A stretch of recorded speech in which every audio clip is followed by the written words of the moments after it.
Տիկի Խաչյան չենք սպասում, հենց Արթուր Սարգսյանի համար եք եկել։ Ինչու՞ չէ, հատպես պատահեցավ, այո,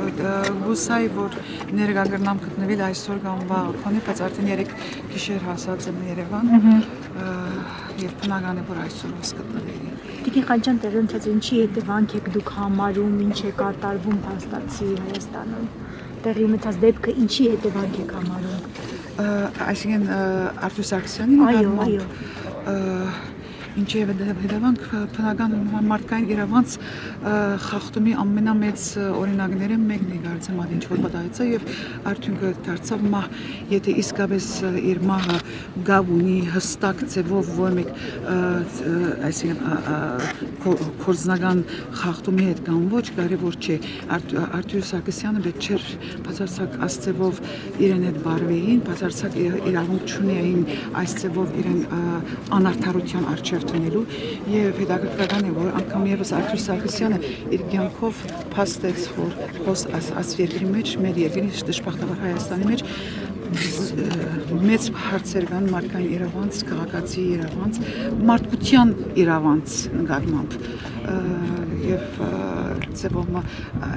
անհավատալի է որ մինչեւ հոս պետք է իշխանությունը հասցներ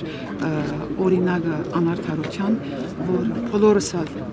թե սորվինք եւ թե շարունակենք բայկարել այդ իմաստով որ մեր բայկարը պետք է լուրջ բայկար որ փոխենք այդ ինչ որ հացբերողով մեզ սորվեցուց այսինքն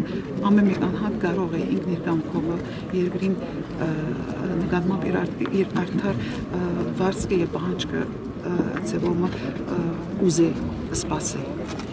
ինչ որ բան փոխեց Արթուր Սարգսյանի քայլը Հայաստանում ձեր կարծիքով Գուսամ այո, եթե այսքան մարդ կա այսօր հոս, եթե